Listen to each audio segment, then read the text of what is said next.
Hello everyone. In today's lecture we are going to see what is maximum flood discharge and what are the factors which are affecting the value of maximum flood discharge.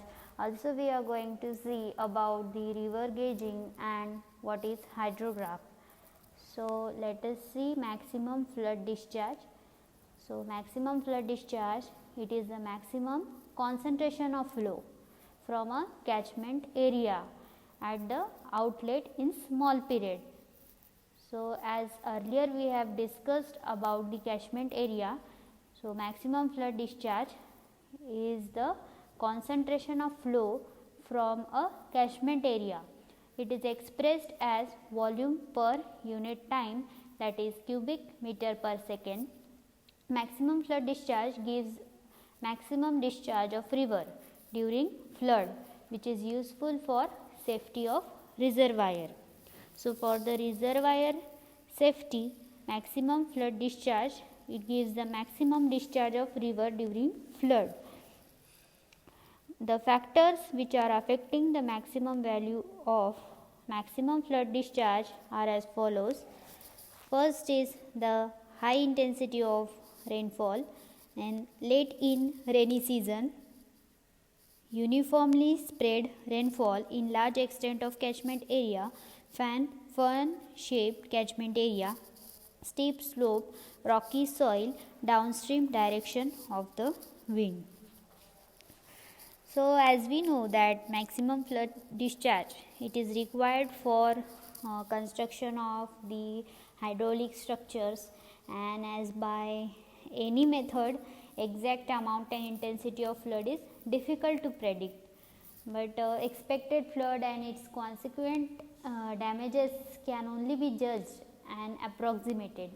So in that case the judgment of design engineer is utmost important, and this estimation of maximum flood can be done by physical indication of the past flood records also, and it can be estimated by empirical formula. So we will see empirical formula which are used for estimating the maximum flood discharge. So first is the English formula. It is applicable to the Western Maharashtra and Gujarat for fan shaped catchment. So according to the different region and states we can say, and according to the shape of the catchment, these formulas are applicable. So for central India also different formula is applicable, that is Dickens formula and Khosla's formula, Mayer's formula. So here we can see for English formula, it is given by Q is equals to 125 m divided by square root of m plus 10.24, or 125 a divided by square root of a plus 10.24. That is the A is the catchment area, and here the constant 125 may sometimes vary to 123 or 120. In Dickens formula the relation is given Q is equals to C into m raised to 3 by 4, or it is given by G is equals to C into a raised to 3 by 4, where C is equals to 2 to 40 constant and Q is the MFD, that is maximum flood discharge in meter cube per second. So here A is the catchment area which is measured in kilometer square. In Khosla's formula, runoff is calculated by subtracting the losses from the rainfall, that is R is equal to D minus L, where R is the runoff and L is loss and D is the rainfall. In Mayer's formula, Q is equals to 175 square root of A, where Q is the maximum flood discharge and A is the area of the catchment. Now from past record we can see that in this method the maximum flood level is observed, which is decided by local inquiry at number of the proposed site, and then the slope of the flood water surface is obtained by leveling for about 1 kilometer on both the sides, and the cross section of the river up to a flood marks is observed at number of point, and then the velocity here it is obtained by the Manning's formula, and Manning's formula is given by V is equals to 1 by n into r raised to 2 by 3 into s raised to half, where r is the hydraulic radius and s is the slope, n is the Manning's constant which where n is given by 0.035 and q is equals to a into v, that is discharge is equals to area into velocity. And let us see about river gauging. So it is the observation of the flood water level and velocity by current meter. So river gauging is the observation which is done for the flood water level and also for the velocity by using the current meter. And here the cross section of the stream is plotted up to flood level and the discharge is obtained. So how we calculate the discharge? Discharge is equals to area into velocity, but the record of highest likely flood may not be available, and hence it is customary to base the design on empirical formula and subsequently verify the result by stream gauging. So for highest flood, likely flood, so this method we cannot adopt this river gauging here. So it is based on the empirical formula directly, and after that we can verify the results which we get from the empirical formula with the stream gauging.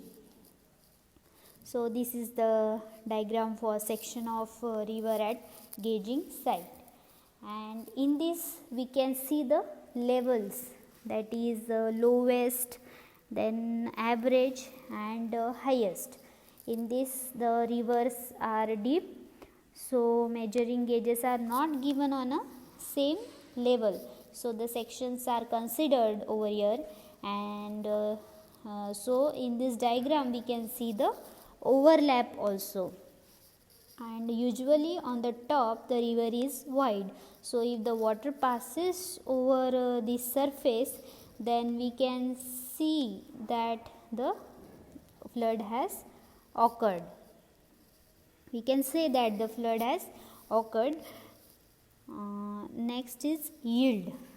So what does yield means? It is the total quantity of water which is available from a catchment area at the outlet in a period of 1 year. So whatever will be the water available from a catchment area for a period of 1 year, that is the yield, and it is expressed in million cubic meters or hectare meter. Dependable yield, it is an assured yield, means it is a guaranteed yield, and it is quantity of water available for a given numbers of years per rainfall cycle. So dependable yield is for a given number of years, and yield calculation is important as the storage capacity is depend upon the yield, and yield can also be calculated from analysis of rainfall, but it gives only approximate value.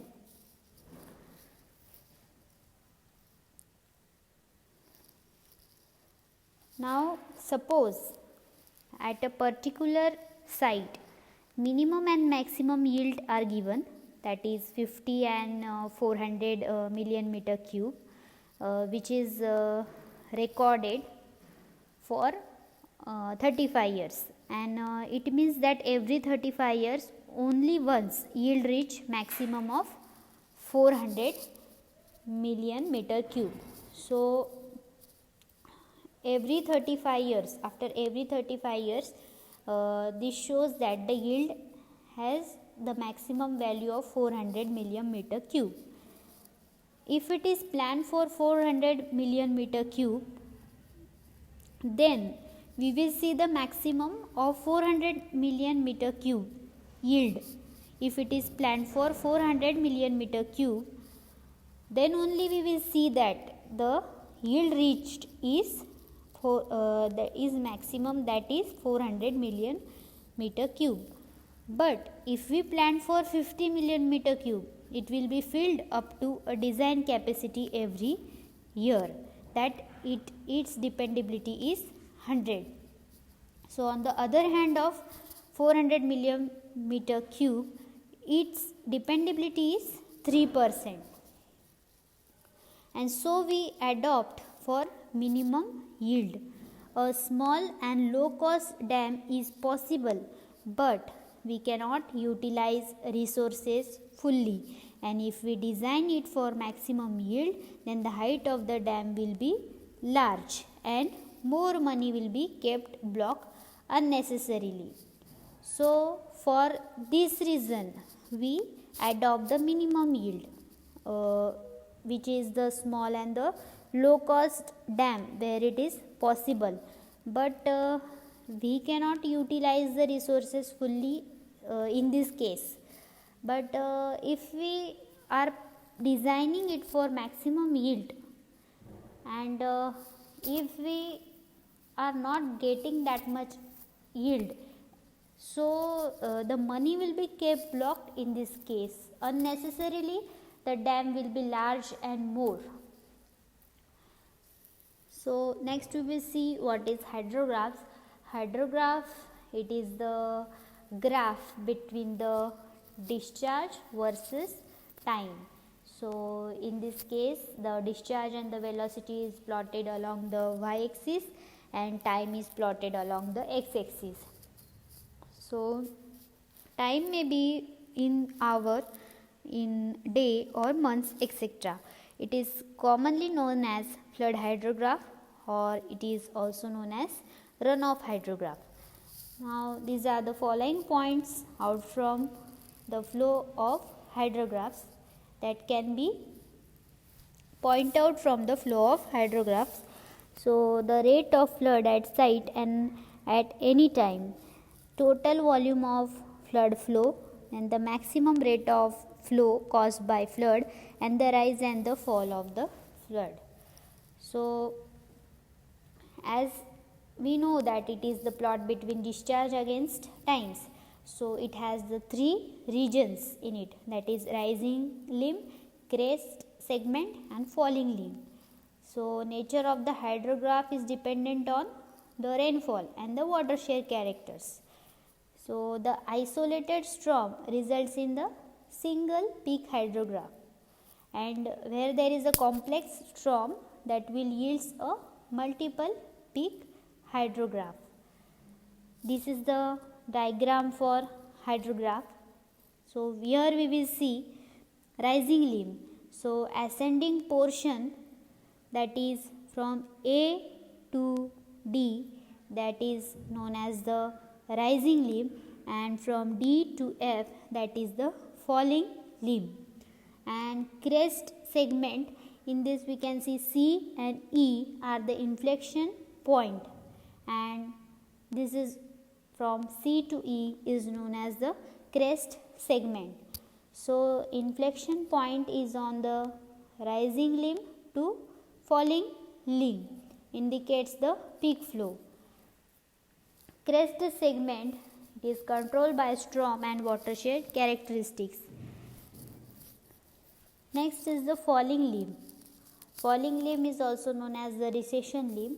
From point of inflection at the end of the crest segment to the base flow, inflection points indicate the time at which the rainfall is stopped. So the inflection point are C and E. So it shows the time where the rainfall is stopped, and the shape of this hydrograph is independent of storm characteristic, but it is dependent on the watershed characteristics. Thank you.